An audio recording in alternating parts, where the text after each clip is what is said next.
crazy internet world. I'm Ford Progress, and look who I found. I'm Thoth Penswell. I'm one half of Rift Ponies, and I'm one half of TrotCon. I'm a lot of halves of things, but I'm also one half of today's little recording we're doing. But hi, I'm here. Hi. So, this is a random little recording we wanted to do. Today is September 25th, and we just watched a little movie entitled My Little Pony: A New Generation. And we thought we'd sit down and have a quick chat. And for some reason, we thought we'd record it and share with all y'all because because you're awesome. It was mostly my thought because it seems like it's a common thread with internet things, even non-pony related, where you see everyone does post reactions to movies and such, and it seems like the fandom has been pretty vocal about reacting to it thus far. So I thought, why don't we? I guess and we have cameras everywhere, so and this is the thing is I love sharing and starting conversations with people. Of course, so this really is great. So we've been holding a lot back in for the last half hour or so in between the time we finished watching the film and getting to here. And I know you've used the word several times. I have thoughts. Yeah, I have but thoughts. We haven't gone beyond that much. Right. I mean, for one thing, I've had to keep I didn't want to unload everything I have that's on my mind about it because A, I wanted to save it for this recording, and then B, I've got to do a panel in about a week where I talk about something similar as well and probably retread the same points. But I'll have to reskin it somehow. Hi, Dewey. But in so many, in so many words, I guess where we'll start. I guess that's a good transition to start on it. I guess the first question we have to ask ourselves is, what did we think? I feel like I know what you're gonna say. I've been very vague about my thoughts with you, so you may have, I don't know what you may think, but let's start, I think, on you, because I'm noticing your reaction, and you've been very, very obvious about it, so I think they'll want to hear that first. I'm a happy camper. I couldn't have figured. And I'll tell you a couple bits why. I really think that I resonate with Sunny Star Scout as a character. Changed his profile image to Sunny Star Scout immediately after we got done with the film. So I just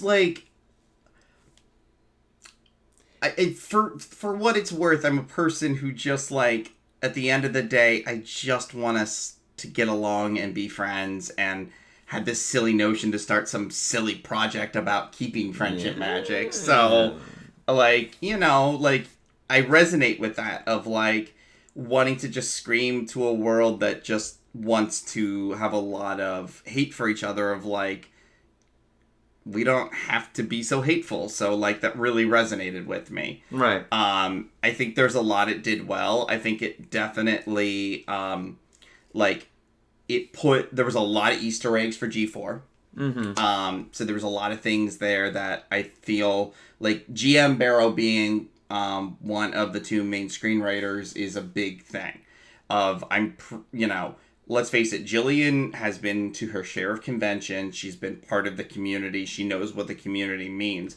So I'm sure that played into it. Right. Where they wanted to kind of celebrate what has been, but also start something new. Right. So I can definitely respect that. Right. And despite maybe some would claim, well, now I'm going into my thoughts, but I'll follow up on that, is that in regards to that, to a lot of the callbacks to previous gen, I will show some of my hand here and say that it did not feel overbearing.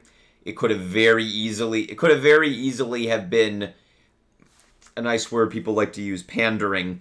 It could have very easily had been a bunch of this thing that you remember. Look at this thing you remember. I think the little bits that they allowed here and there were nice, but it also allowed it a smooth transition to be just a not a hard reset, but a reset of sorts. Oh, it's definitely a reset, and that was something I wanted, though. No, and same. I'll say that. Like, I wanted to make sure this was not just going to be a retread of G4. And obviously, it's about, like, friendship's still going to be a core theme, which is fine. It always is. I mean, it's, like, we had 9 seasons of Friendship is Magic, plus movies and specials, plus Equestria Girls, and we still haven't gotten to all of the things you could talk about with friendship. Right, yeah, that's fair. So, I'm fine with that still being a core theme. It's very interesting to see where they go, because I had said to you, and I think I said this in general, is G5 the series going to be about reconstruction? And I think that's a really interesting angle they can go. Right. But to kind of bring it back around in a general sense, so can I assume you only kind of liked it? Oh, I liked it. Oh, you liked it. You liked it a lot. I teared up. I knew teared it. Up. I knew you did. Guys, like, look. I got to watch Pony with friends for the first time in a couple of years. Yeah. And, like, I was with some of my favorite people in the world. And you included. You beat me to it. Like, you got me. Appreciate it. I appreciate it. This was a pleasure. Where we were just like, it was just like having fun.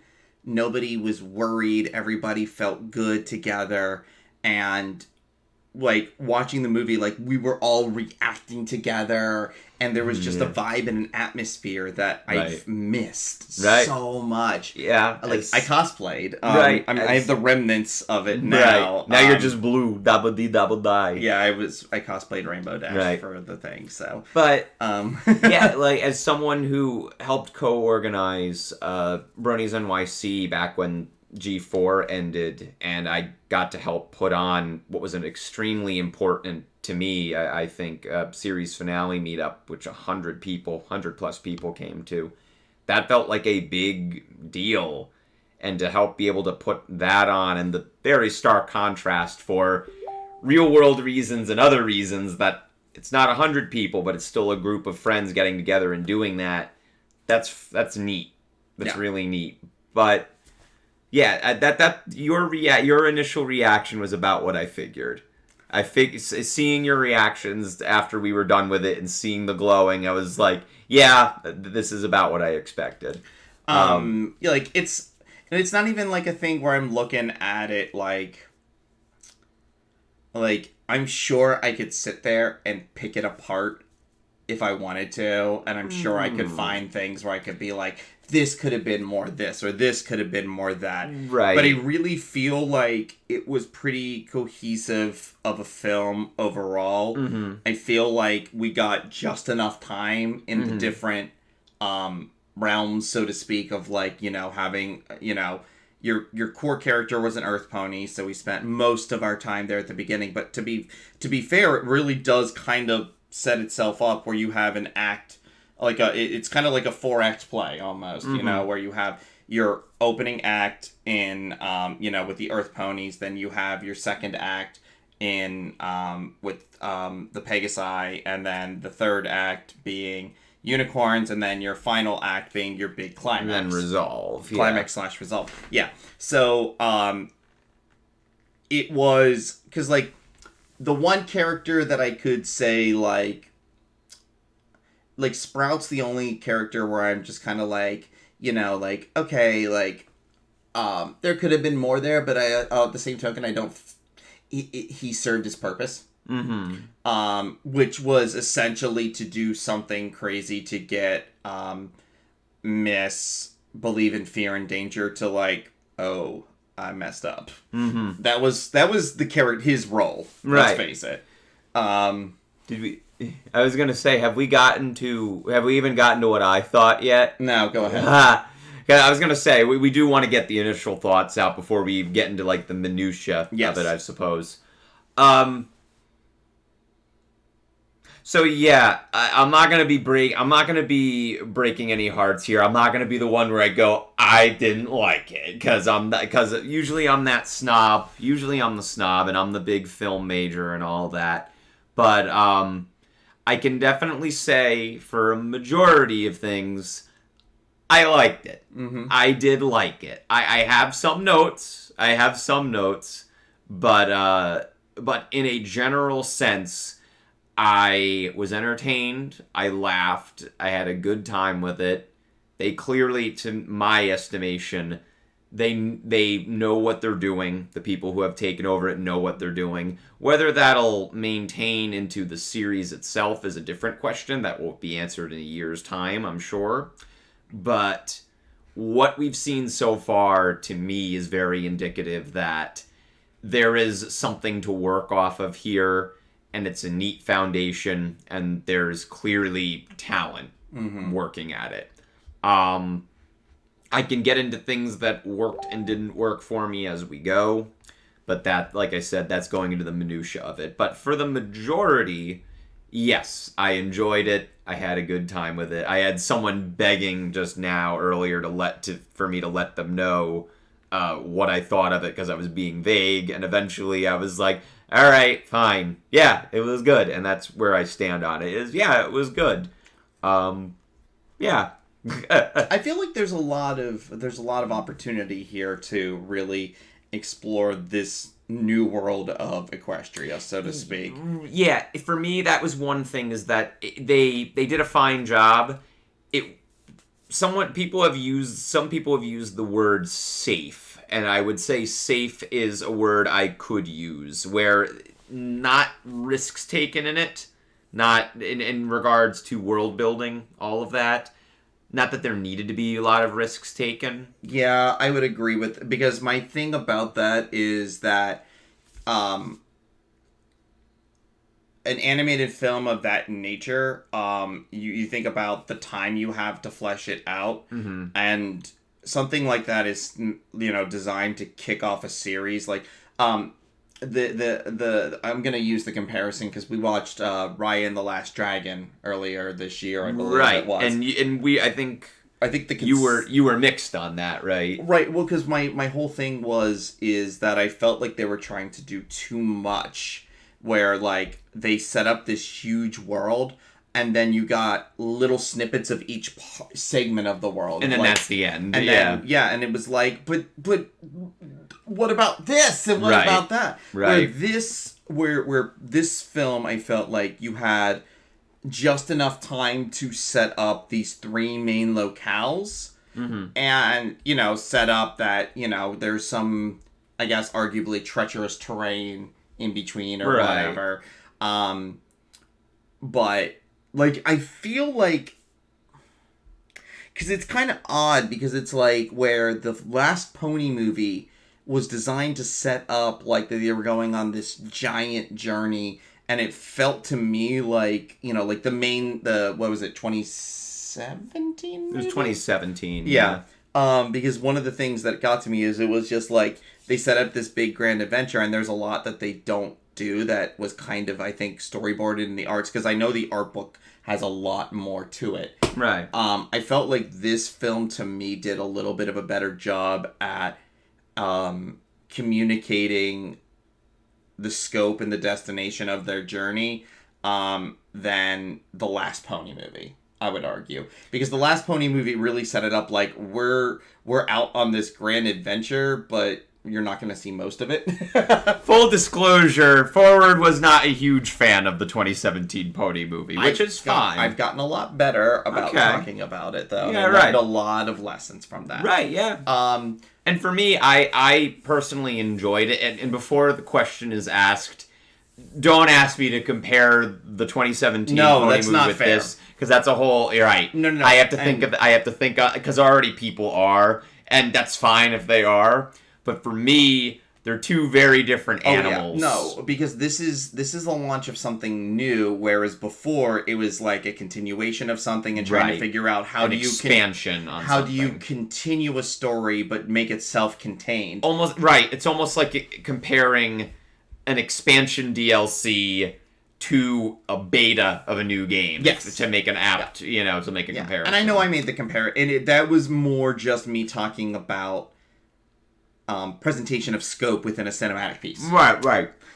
Because it's one of those things about, like, if you're going on an adventure, how do you convey the sense of adventure and your various locales where you go? And that's a fine line that's, I think, hard to work, I think, sometimes in cinema, and I think you could definitely speak to this. I just said I think like 6 times. But being Mr. Film,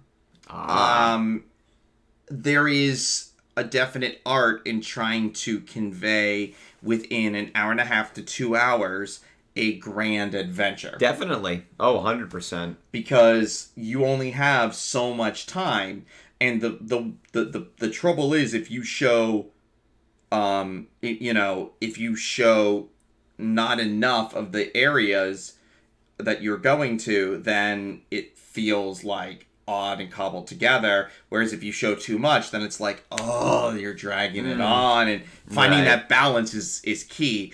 That's one thing I liked. I felt like the pacing was good overall. Right. It felt like it moved. It showed us just enough. Like, the thing is, like, I want to see more. Like, I feel like there's a part of me internally that goes, okay, like, especially in the unicorn area, I felt like they weren't there very long, but at the same token, I'm okay with that because I'm like, it left me wanting to know more. Right, and that portion kind of unfortunately had the fortune of needing to be part of the third act resolution, where there wasn't a lot of room to have a whole share of the story there. It was just immediately into the third act. No, we need to go. This is the story is concluding, but yeah. Because there's a lot of questions that that the movie raises when you start thinking about it. Like, why is Izzy so different from the rest of the unicorns? Right. Like, and all these things. And sometimes, and it's like,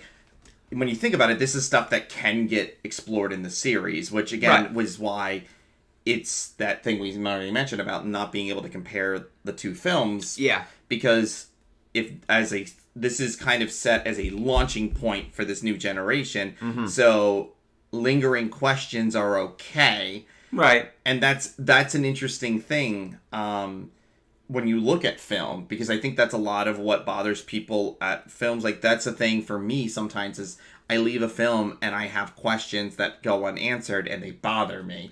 And here I don't have to feel so bothered because I know I'm like, there's the opportunities coming. Right. Even if you consider it as just its own, like if you were like a kid, say, I mean, we all are, but if we were a kid and we were looking at it as just a movie, we don't know that there's a show coming after, we're just like, it's a new pony movie. It's just a movie. You watch that, you get a complete experience out of it, I'd say, as a child would. As an adult, obviously, we all are in it with the marketing mindset and the corporate mindset, where it's like, oh, there's going to be a show. We've known for years, before even G4 ended, we knew there was going to be a movie and then a show.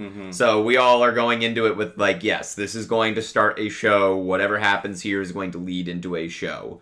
So with that mindset, that definitely helps, knowing that things will be expanded upon. We'll see more of these characters. As its own lone piece, that is a question. Does it work if this is the only thing you've ever seen of it and as its own contained piece? I think it does. I think it's better as a start of a series. Obviously, because of those little questions you have.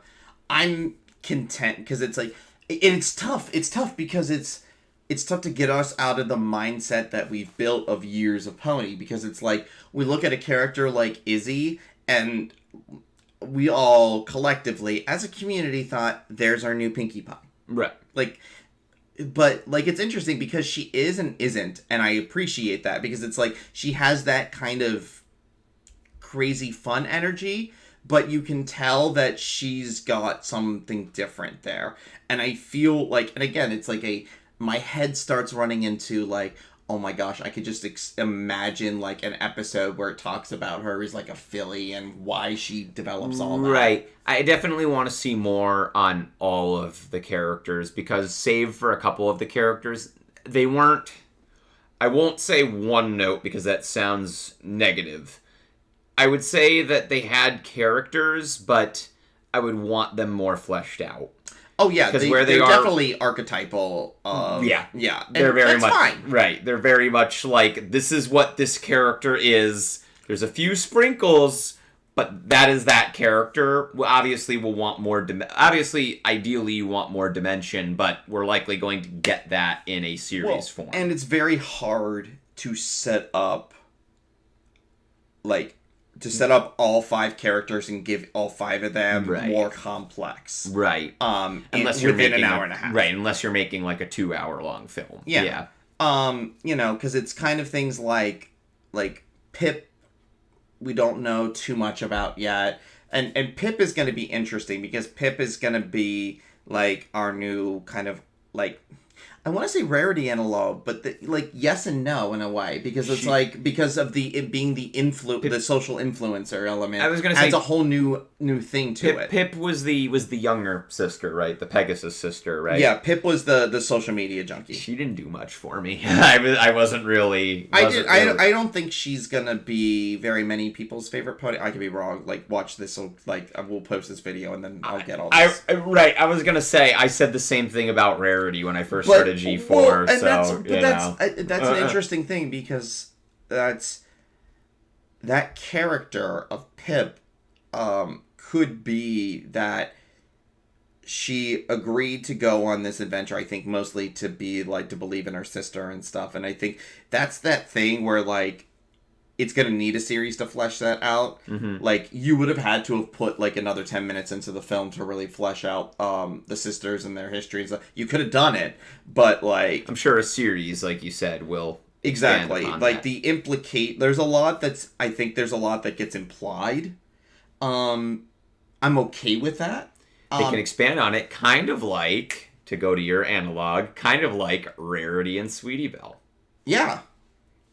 So, and we'll see. There's a lot of interesting things. That mid-credit scene, I don't know if that's supposed to be implying something or not. Yeah, I don't know what that was. I was just thinking about that. I'm hoping the implication is not that those are going to be the characters we're following in the show, because they would do something like that, but I hope that the characters that were introduced in this film are the characters we're actually following, and not reestablishing completely new characters. I know it's a bit silly to theorize on that, but I don't know.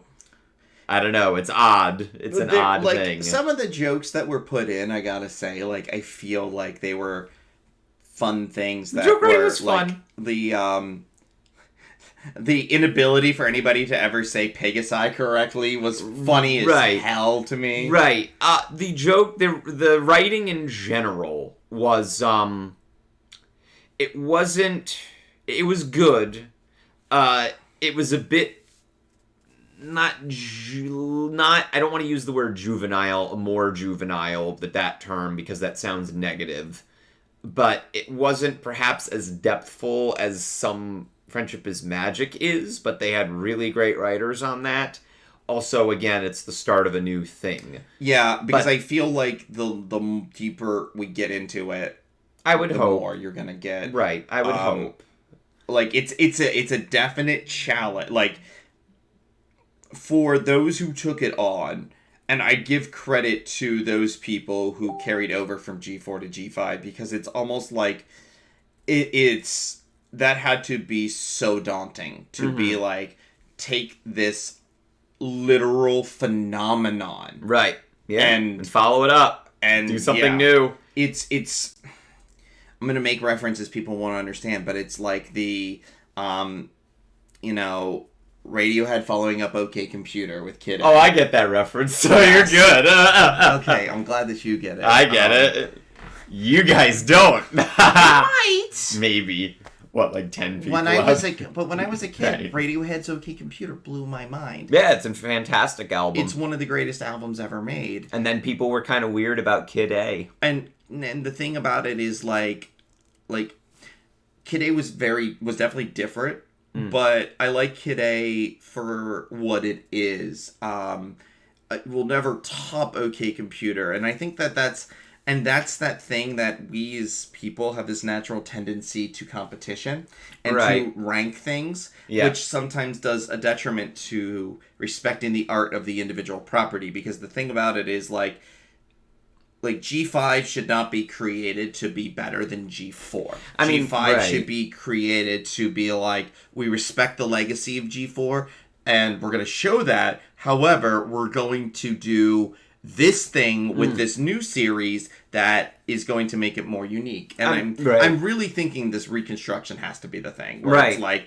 it fleshes out, it's got to flesh out, bringing communities together again. I think there's obviously going to be conflict. The easy conflicts, at least at the beginning, is, the people who don't want to come back together and want to keep things the old way. Very, makes me think of Changelings, for example, like the Phalanx episode. Right, yeah. Which, for that to be a more fleshed out concept in this new series would be fascinating. Yeah, absolutely. I think... I loved Sonny's dad. That was lovely. Yeah, I loved their relation. Even if we only see it, which that is an unfortunate thing, is that because it's only a prologue bit, we only get to see so much of that. But yeah, that was lovely. That was executed really nicely. Michael McKean did a really nice job. Yeah, he came in and earned that paycheck for showing up for 5 minutes. But no, that was really lovely. Michael McKean. He's Michael McKean. I was gonna say, yeah, I don't blame them. Clue, Spinal Tap, anything Christopher Guest. He saw Goodman's brother,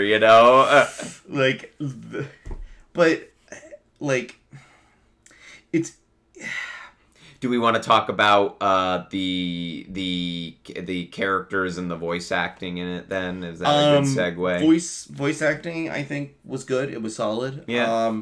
I think the cast all performed admirably. Mm-hmm. I think I'm excited that Phil Lamar is part of Pony, because he just seems excited about it. Right. And I feel like if that character can come back, I feel like he's somebody that would carry on into the series. He would possibly want to. Yeah. I just it's interesting because I'm watching and I'm just in his voice. I feel like I'm just hearing Phil's digging this. Right. I thought Vanessa Hudgens did a pretty good job as Sunny. Fine. Yeah. The Kimiko Glenn. She was fantastic, yeah. We already love her from Centaur World, but she was definitely a highlight, 100%. Yeah. On Spider-Verse. Yes, yeah. I cannot remember who played Zip.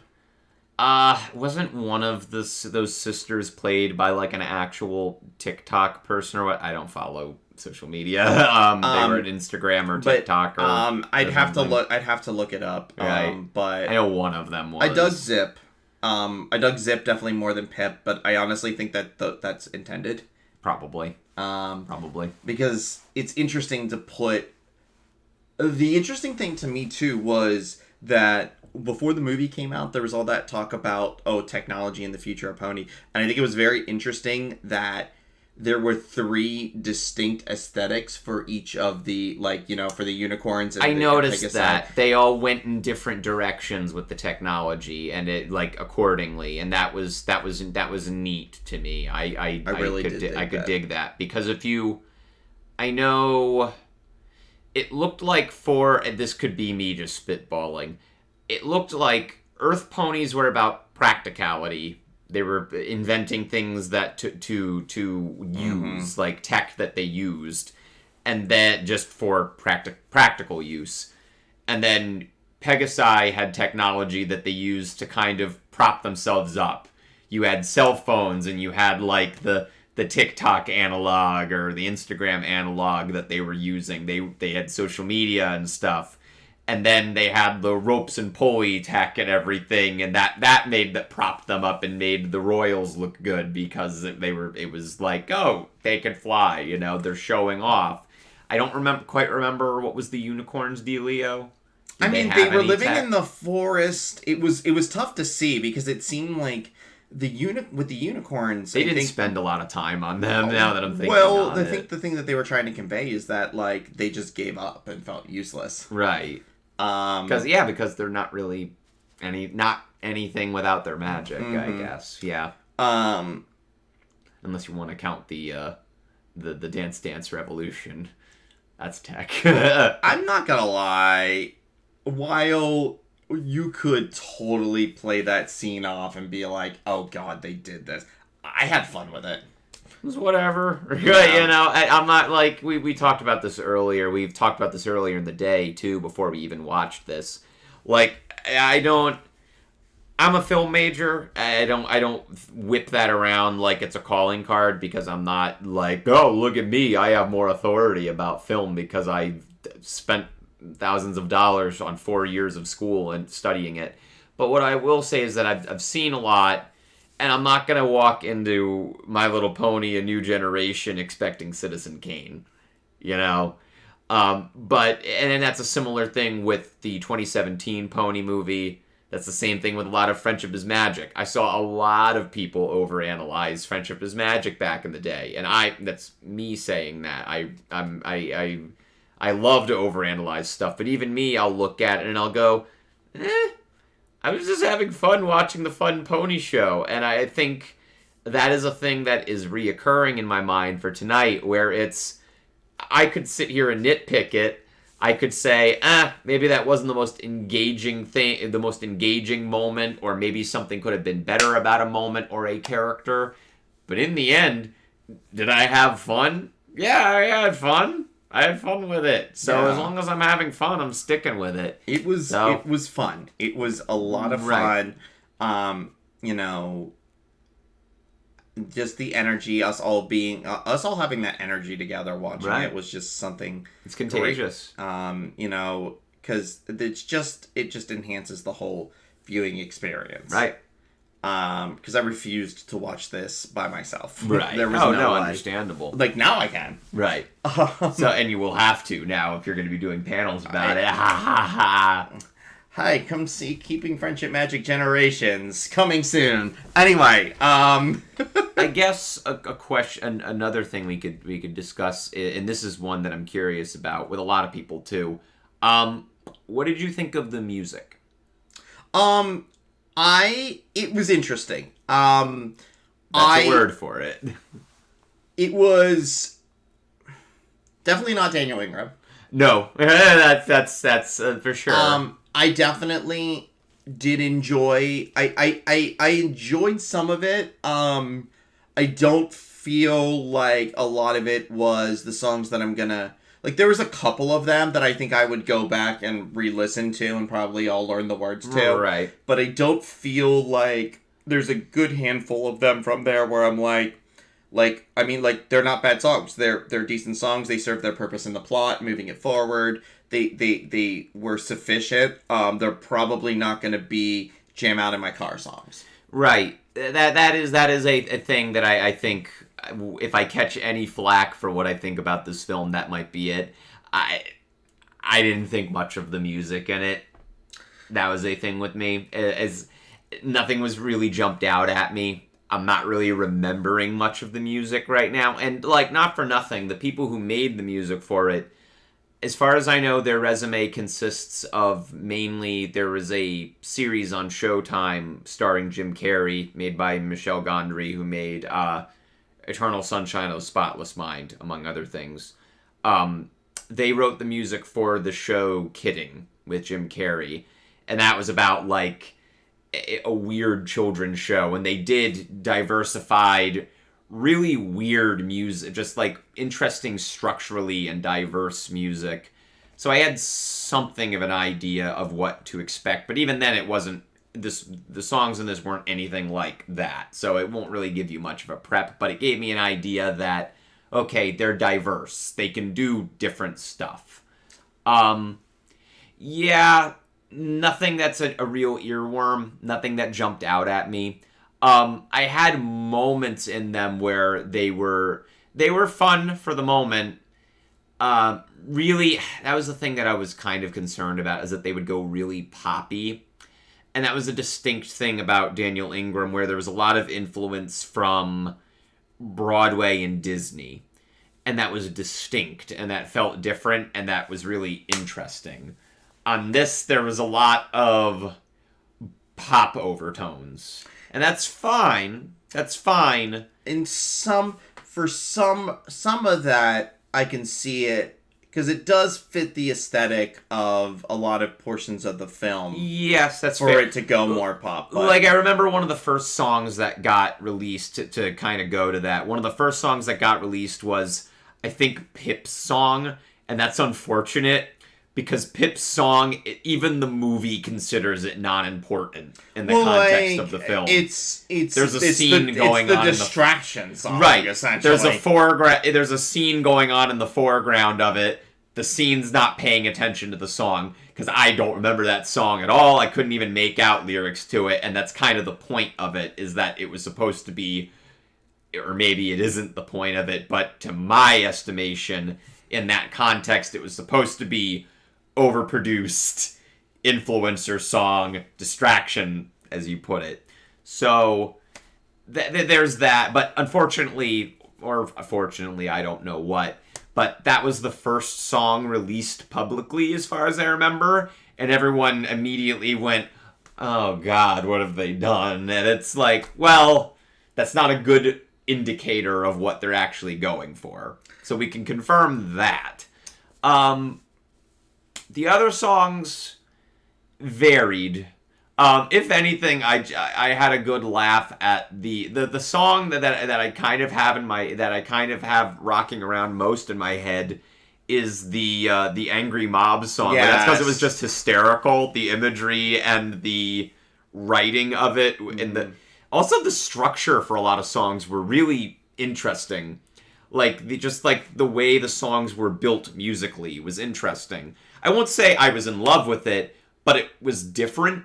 Yeah. So I could get on board with that. That one and Izzy's song where she's doing the making right. them up were probably my two favorites. favorites. They were fun. I could have fun with them, and if I'm in the moment, I can digest.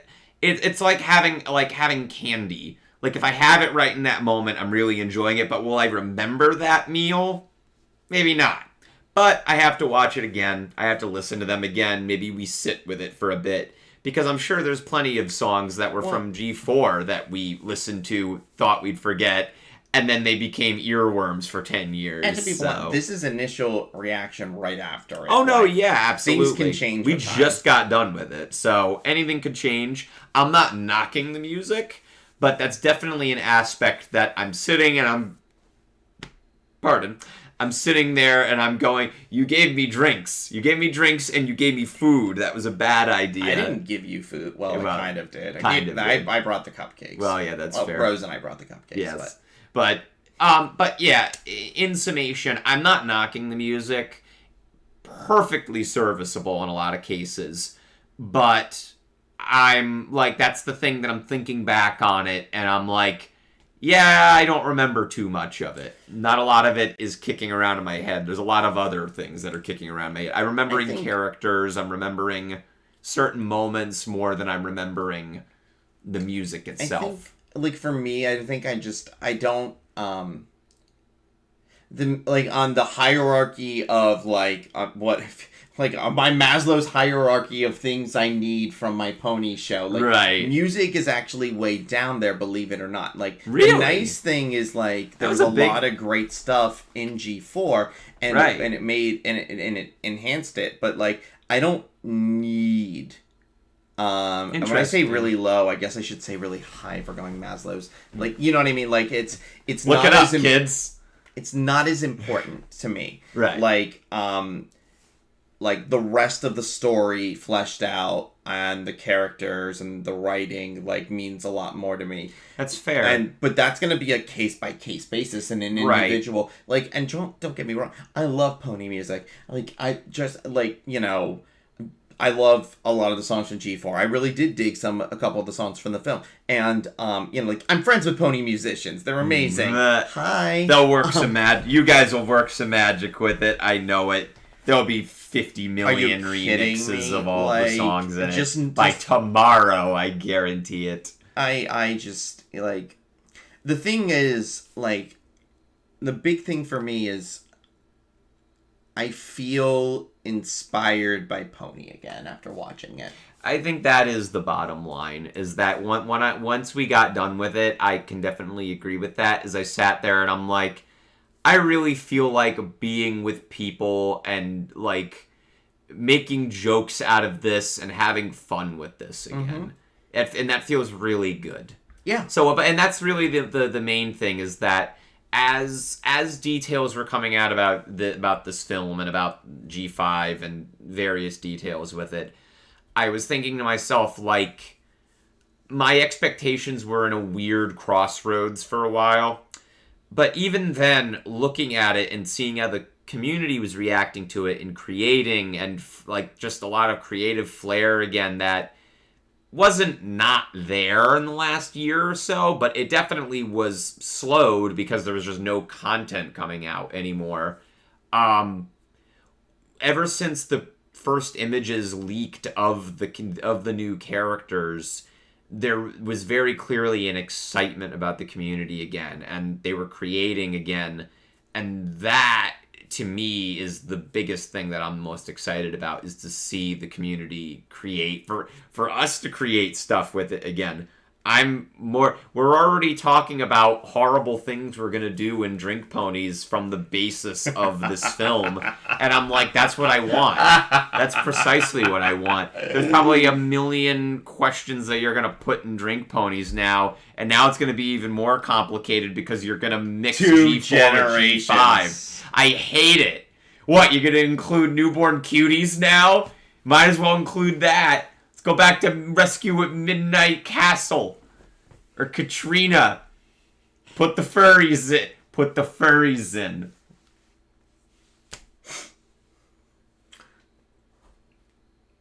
Anyway, put the furries in. No. But no, see, like, somebody's gonna comment that on this video. Do it. Tell them Thoth said to put the furries in. I'm gonna regret that. Thoth. Anyway, but yeah, it feels that above all else, it feels really amazing for the community to be really, like, looking at reactions online and on Twitter and everything, and amongst our friend group. It feels really good to be, I guess, excited about it again. Yeah. Not that we ever stopped being excited about Pony, because, my God, we've been doing the online convention stuff for a year and a half, almost 2 years now, and we haven't stopped putting out content consistently for it. Yeah, but it's like we have new characters to get to know. We have new adventures to go new content based off of, yeah. Like,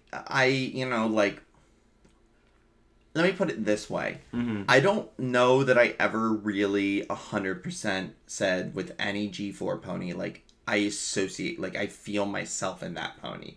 Like, I had ponies that I like. Like, my favorite pony is Bon Bon. And that's because of what they did with her and just, like, the really cool dimensions that they did when they did, when Slice of Life, and then how they really took from that and then had the whole her relationship with Lyra in the background, and then they had little moments throughout the series, and I just loved that. But it wasn't like I saw myself in Bon Bon. Mm-hmm. This was really exciting to me because I'm looking at Sunny and I'm like, I see parts of myself, right, like, and resonate with that, right. So that's exciting to me, yeah. And that's a thing of like it's I'm going to be talking about this in a panel coming up, but it's like, oh, I know it. Okay, like let's talk Star Trek for a moment, okay? Oh, but no, like okay, so you Star Trek. No, but think about it. You've got like 18 different Star Trek series and movies now, you know. Right. Yeah. I don't have the exact number on that, but you have the original series, you have the Next Gen, you have Voyager, Deep Space Nine, Enterprise, Discovery, Picard, Lower Decks. Right. Like you just named all of them.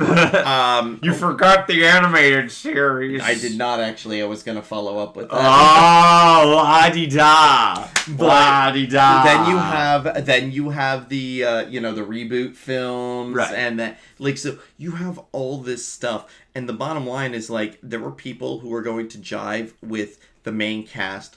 And certain characters in the original series more. There are people who are going to jive with certain characters in Next Gen more, or Voyager, or such and such. It's like just having the who is your captain or who is best captain conversation in and of itself brings out all kinds of different stuff. I know a good friend of mine who, like, he's all about Cisco.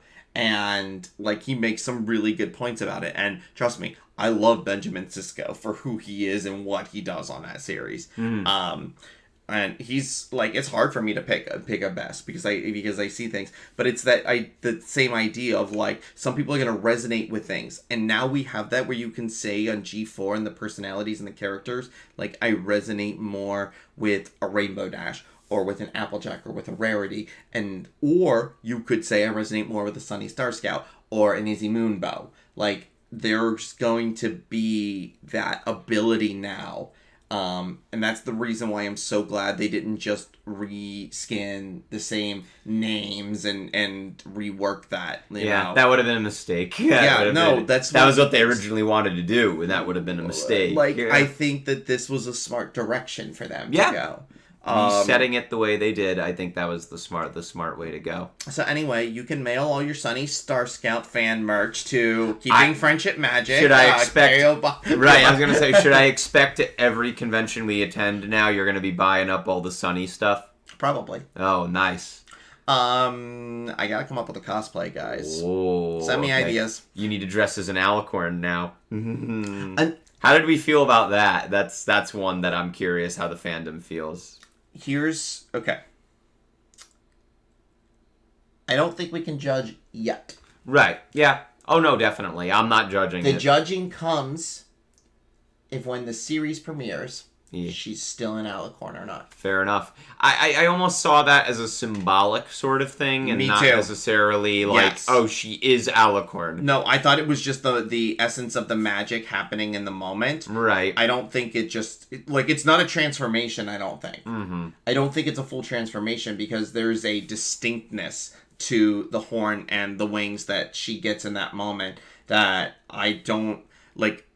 I'm content with it because I feel like that's what I feel like it is. Mm-hmm. It'll be interesting if they play the angle like, oh no, she's an Alicorn now. Then what do they do with that? Right. And that is like to start a series that way would be very interesting. I was gonna say, I think what I said as soon as that happened, I was like, they're pissing everyone off immediately. Larson's at work again. But no, because I feel like her character has, while, yes, she was the one who was right all along, she still has a lot to learn. Right, that's why I don't think that's what they're doing. She can't be a leader. Right, and if that is what they're doing, then I can only hope that they have a plan in mind for it. So, right. So we'll see. Again, we still have to wait and see. We'll probably have, I don't know that we'll have a full year, but I would imagine we probably got, 6 months to a year. Oh, for sure, yeah. But, we at least have this. Plenty of time for the fandom to do weird... What the fandom does. Right, to do weird stuff at conventions and make great content. You should all go do out there right now. It's gonna be. I think we're in for a good fun ride. Mm-hmm. I did think of a negative. I did think of an outright negative about it. There was no Starlight Glimmer in it. Good night, everybody. No, don't silence me. Don't censor me. No, it's. I'm jesting, of course. I don't really mean it. It would be nice if they acknowledge her at some point in the show, because that's a character. Again, the way you're talking about Sunny is a way I would talk about Starlight Glimmer. That's an important character to me. But it's whatever. It's a new show. Not going to get hung up on it. I'm sure people will. I think that it would... Like, I think it was...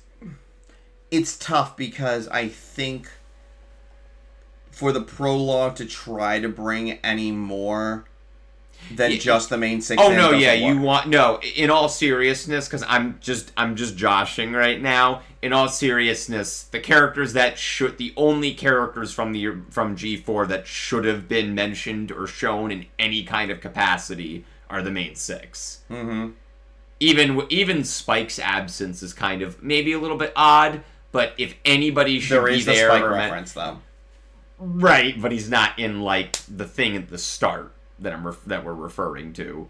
But if we're going at it as like what are the most important characters to mention if you're going to include callback to the original gen, it's definitely the main 6. Mm-hmm. That's entirely fine that those are the ones mentioned. Again, I'm kidding about the Starlight thing. Would be nice, but no, the main 6 are the ones that should be mentioned there, absolutely. If they mention other characters later on in G5, that's great. Balancing that would be good, though, because, again, I appreciated that they're not reliant on it. They're using it as a building block, but it doesn't feel like it's adherent to it. No. It's, like, chained to it, well, that's good. The thing is, like, we had a lot of G4 and G4 references at the very beginning of the film, and then they stopped. Right, because it's establishing. Right, it's establishing Sunny and her father's connection to that, and that's kind of bringing the themes from G4 onto G5. Mm-hmm. And that's the perfect transition in my mind. It'd be funny to see Sunny's dad in flashbacks and stuff. Yeah, that would be good. Interesting. That'd be good. There's a lot of possibility here, and I think what'll be kind of fun for us as a fandom, and I think this is the thing too, is I think it'll be more fun if they leave it up to us as a fandom to do, is to try to figure out, this in G5 used to be this in G4, and it evolved into this. And I honestly, to be blunt, I would be okay if a couple of things are this used to be XX, they find out. But only, 1 or 2. I think that is right for the fandom to play with. And gives us material. Get on it, fan fiction writers. I know you guys got it in you. I'm not gonna lie. They go into a forest, and they go into the unicorn forest, and I'm I couldn't help myself to be could this be the modern version of Everfree? Could this be could this be? And I'm like, but that's fun. All right, and they can expand on it. There's plenty of room to expand on it. And I think that's the bottom line of the entire thing, is that there's definitely room to expand on this. And in both the sense of the show itself and what is canon, and in the sense of fanon and fandom created content. There's so much room to go from here. And I think that's the ultimate positive for me, is that there's definitely a lot to feel positive and feel potential about. So that's neat. It's neat to feel. I always felt like that was one of the beauties of the end of Friendship is Magic, is that there's a lot of things where they basically left loose threads for the fandom to grab onto. Yeah.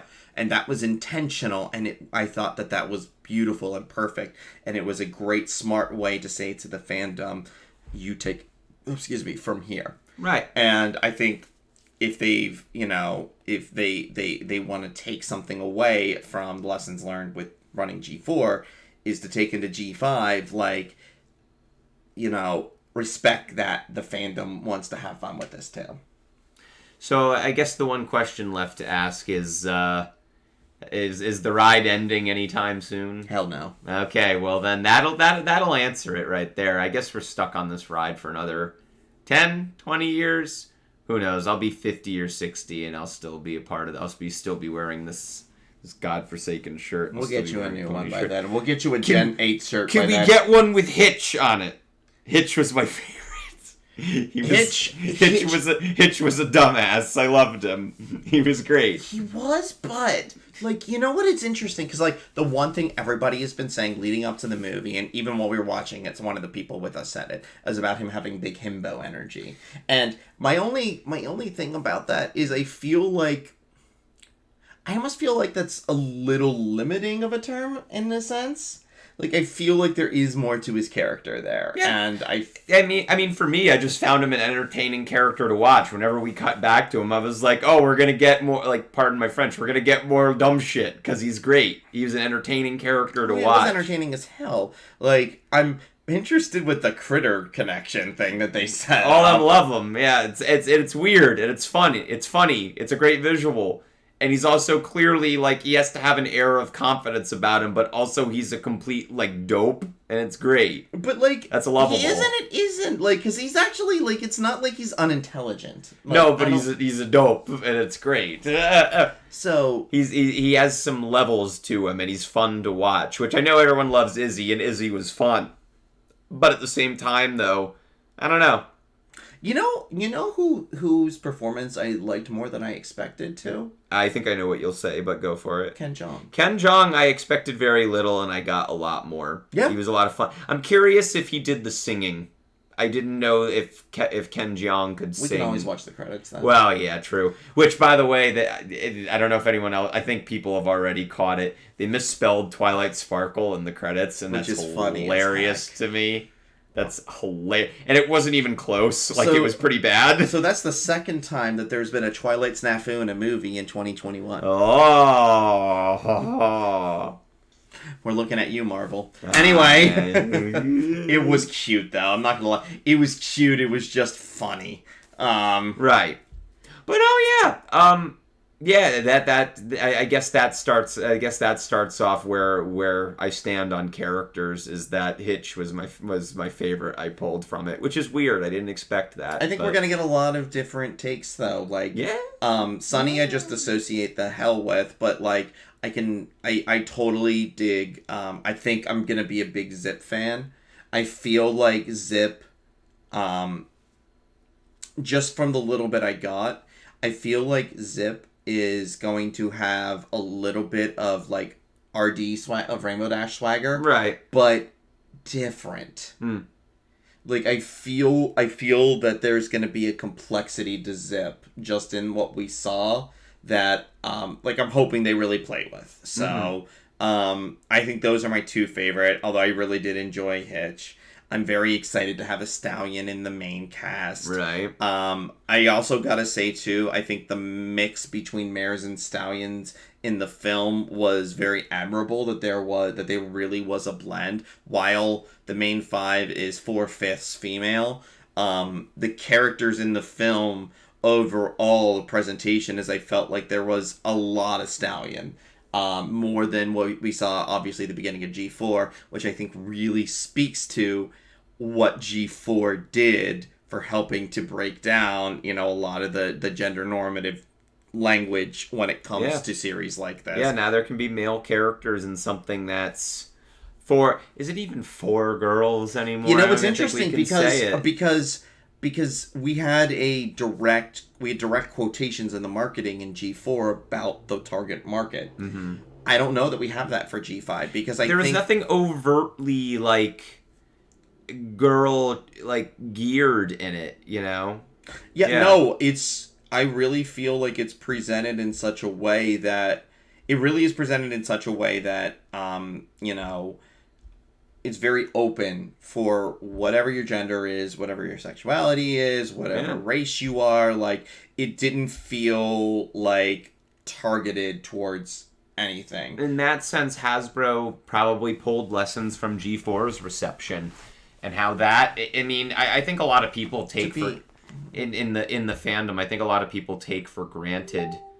Maybe not take for granted, but they don't realize how groundbreaking G4 was in breaking gender norms at the time, because that started I would say that was a big proponent in starting the conversation about the pink aisle and everything. And now you had adult males going through the pink aisle buying toys, and it's like, do we need to color code it anymore? And obviously you have some reductive thinkers and reductive stores still thinking that way, but that's eventually not going to be a thing anymore. Well, and here's the reality, people. Like, and it's sad but true. Like, it's money talks. For sure. And there's a reality that if boys will buy pony toys, they will make pony type toys for boys. Yep.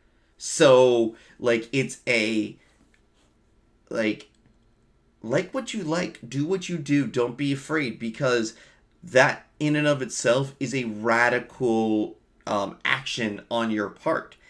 Doing the things that you wanted to do anyway does spawn change. It's a revolutionary act. So keep doing it out there. Granted, when I say that, I mean, please do things like, that make sense like that. Please don't be going out and doing horrible crimes, and saying Forward told me to do it. To quote various pony convention programs, I think it was BronyCon, don't do illegal stuff. You can quote Thoth Penswell on that. Don't do illegal stuff. Put it on the corner of the screen right now. Put that in, editor. I'm the editor. Put that in. Put that in here right now. Anyway. He's not going to put it in. But no, yeah, absolutely. No, yeah, definitely. And I guess we'll see what impact this has on it. I don't know if it'll have anywhere near. And that's the thing, is that I think a lot of people will want. We're already comparing this with G4, but in the end, I think this will be the start of. The main takeaway is think of it as its own thing.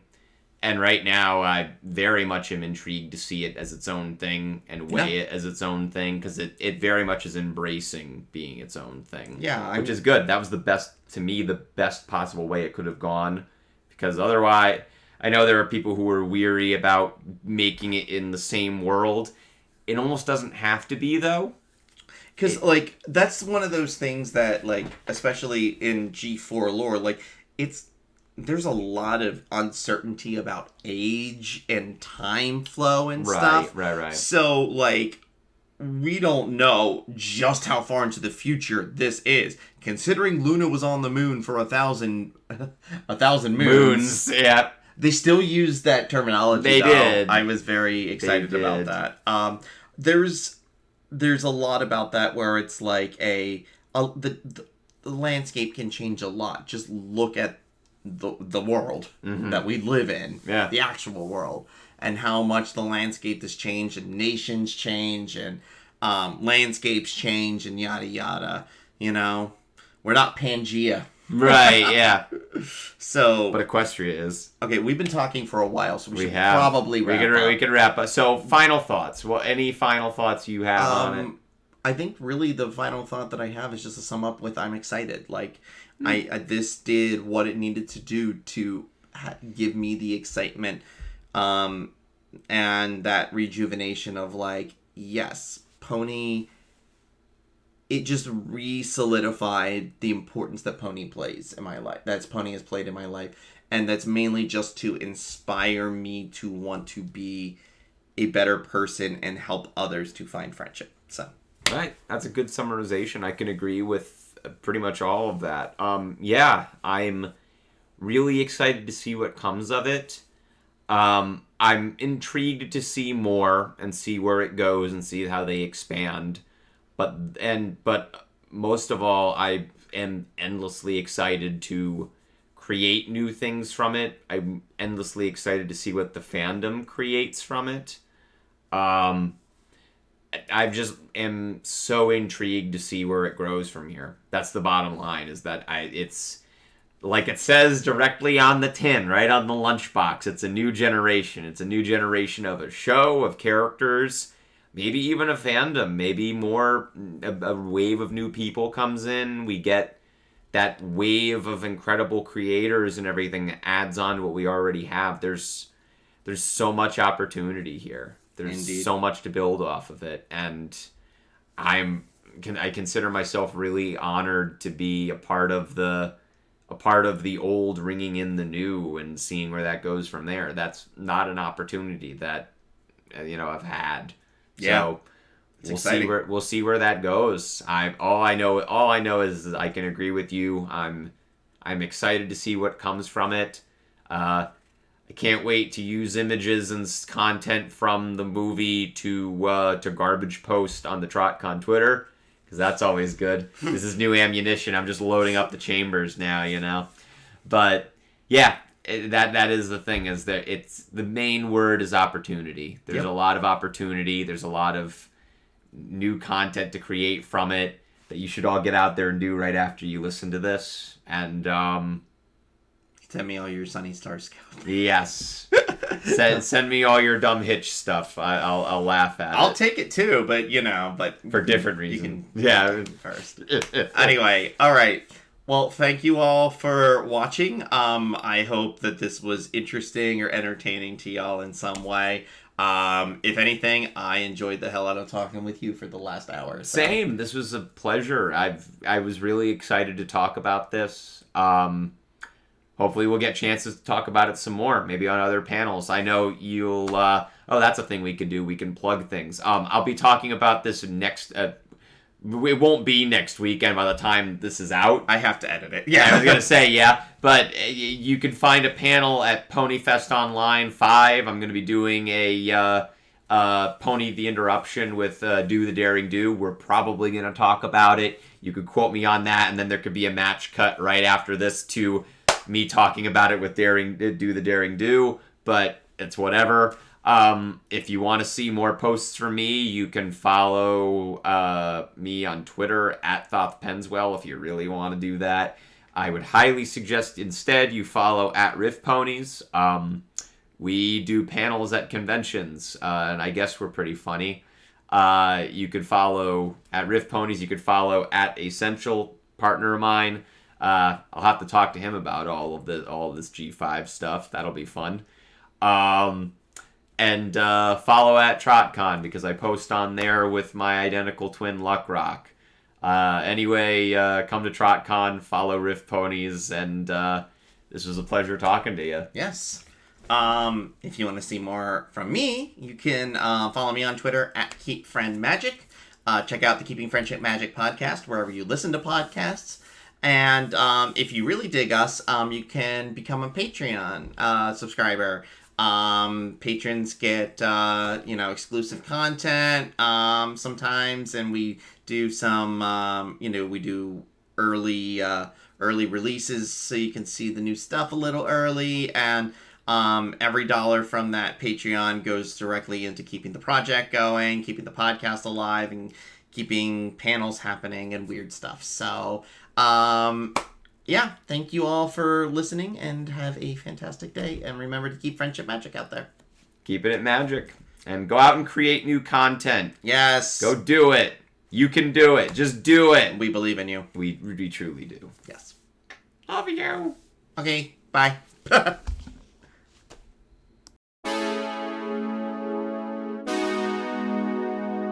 A huge thank you to our patrons: SamuDash, Jason Kuzmak, Batman Van, NeverendingNerd, Riftwing Designs, and Frenchie McHugh. Without your support, this project wouldn't be possible.